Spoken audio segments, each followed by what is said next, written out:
Hello focus, आज जिस opportunity के बारे में हम लोग आपस में बात करने वाले हैं, ये अपॉर्चुनिटी हमारे मिनिस्ट्री ऑफ डिफेंस के इंडियन नेवी में निकाली गई है। बहुत अच्छी अपॉर्चुनिटी है। मैं चाहूंगा जो भी हमारे फ्रेश लॉ ग्रेजुएट्स हैं और वो कैंडिडेट्स भी जिनका एलिजिबिलिटी क्राइटेरिया इस फॉर्म के साथ मैच करेगा, वो मेक श्योर करे कि वो इस फॉर्म को जरूर फिलअप करे। इस पूरे डिटेल्ड एडवर्टाइजमेंट की हर एक डिटेल आपके साथ शेयर करने से पहले एक इंपॉर्टेंट इंफॉर्मेशन वीडियो की स्टार्टिंग में आप सभी कैंडिडेट्स को देना चाहता हूं। जो भी कैंडिडेट अभी लॉ स्टूडेंट है, लॉ ग्रेजुएट हो चुका है या फिर प्रैक्टिसिंग एडवोकेट है, ऑल ओवर इंडिया के किसी भी कोर्ट में अगर वो चाहता है हमारे इंडिया में हमारी लीगल फर्टिनिटी के रिगार्डिंग कोई भी वैकेंसी निकले, चाहे वो आपकी इंटर्नशिप की वैकेंसी हो, चाहे आपकी जुडिशरी की वैकेंसी हो, चाहे कोई कॉर्पोरेट वैकेंसी हो, या फिर सेंट्रल और स्टेट गवर्नमेंट के द्वारा निकाली गई कोई बैंक की वैकेंसी हो, या फिर पब्लिक सेक्टर अंडरटेकिंग यानी पीएसयू की वैकेंसी हो, या फिर हमारे प्रैक्टिसिंग एडवोकेट्स के लिए निकाली गई कोई इंपैनलमेंट की वैकेंसी हो, it means all over India में हमारे लीगल फर्टिनिटी के रिगार्डिंग कोई भी वैकेंसी निकलेगी, उस वैकेंसी के रिगार्डिंग आप सभी कैंडिडेट्स को इस चैनल पे टाइमली अपडेट प्रोवाइड कराई जाएंगी, ताकि आप सभी लोग टाइमली इन रिक्रूटमेंट प्रोसेस का पार्ट बन पाए और जल्दी से जल्दी एक अच्छी अपॉर्चुनिटी को ग्रैब कर पाए। तो मैं चाहूंगा जिस भी कैंडिडेट ने अभी इस चैनल को सब्सक्राइब नहीं करा है,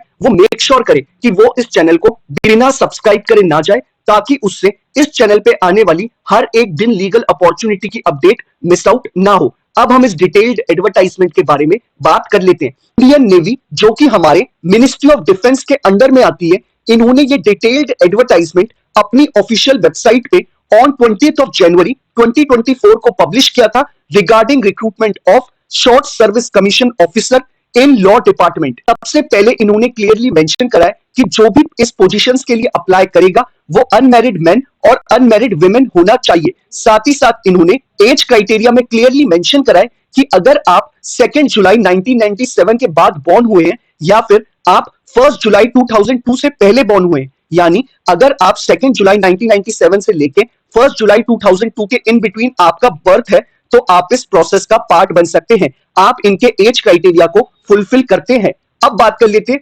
एलिजिबिलिटी क्राइटेरिया के एजुकेशनल क्वालिफिकेशन के ऊपर। इन्होंने क्लियरली मेंशन करा है कि अगर आप एक एलएलबी ग्रेजुएट है, इररिस्पेक्टिव आपने 3 ईयर का एलएलबी कोर्स करा है या फिर 5 ईयर का बीए एलएलबी का इंटीग्रेटेड कोर्स, अगर आप एक एलएलबी ग्रेजुएट है फ्रॉम अ रिकॉग्नाइज्ड यूनिवर्सिटी और आपने अपनी एलएलबी में 55% एंड अबव स्कोर करा है, तो आप इनके एजुकेशनल क्वालिफिकेशन के क्राइटेरिया को भी मैच करते हैं। साथ ही साथ इन्होंने क्लियरली मेंशन करा है कि आप एज अ एनरोल्ड एडवोकेट होने चाहिए, यानी आप अपने एलएलबी ग्रेजुएट होने के बाद आपने अपना एनरोलमेंट भी एडवोकेट्स एक्ट 1961 के अंडर में एनरोलमेंट लिया हुआ होना चाहिए, और आपका जो कॉलेज यानी आपने जिससे अपनी एलएलबी कंप्लीट करी है वो रिकॉग्नाइज्ड होना चाहिए बार काउंसिल ऑफ इंडिया के द्वारा।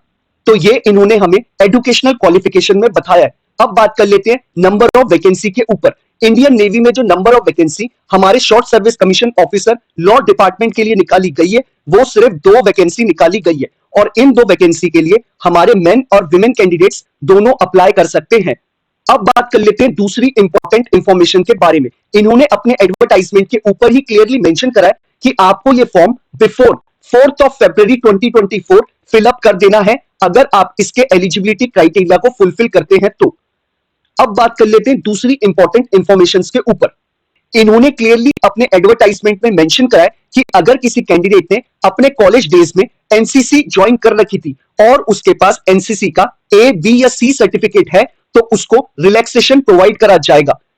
अब बात कर लेते हैं सिलेक्शन प्रोसेस के ऊपर। इन्होंने क्लियरली मेंशन करा है अपने एडवर्टाइजमेंट में कि इंडियन नेवी आपका कोई भी एग्जाम कंडक्ट नहीं कराएगा। अगर आपके एकेडमिक रिकॉर्ड्स के बेसिस पे आपको शॉर्टलिस्ट किया जाएगा, तो आपको पोस्ट के थ्रू या फिर एसएमएस के थ्रू या फिर ईमेल के थ्रू आपको इंटीमेट किया जाएगा आपके एसएसबी के रिगार्डिंग। जिन कैंडिडेट्स को नहीं पता कि एसएसबी क्या होती है, आपके डिफेंस फोर्सेस आपको ऑफिसर के लिए सिलेक्ट करने से पहले 6 डेज का आपके मल्टीपल टेस्ट लेते हैं, जिसमें आपकी लीडरशिप क्वालिटीज और वेरियस क्वालिटीज आपकी चेक करी जाती हैं। उसके बेसिस पे फाइनल एक मेरिट लिस्ट निकलती है और उसमें आपके सिलेक्शन के बारे में पता चलता है। फाइनल मेरिट लिस्ट जो निकलती है उससे पहले आपका मेडिकल भी कराया जाता है। अब बात कर लेते हैं कि अगर हमारा फाइनल मेरिट लिस्ट में नाम आता है, तो हमें इंडियन नेवी कौन सी डेजिग्नेशन ऑफर करेगी और क्या रेम्यूनरेशन प्रोवाइड कराएगी।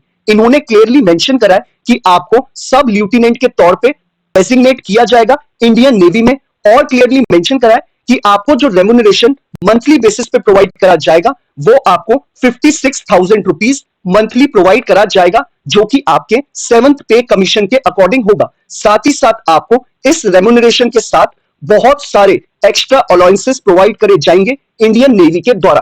साथ ही साथ इन्होंने क्लियरली मेंशन करा है कि आपको सिलेक्ट करने के बाद आपको 2 साल प्रोबेशन पीरियड पे रखा जाएगा।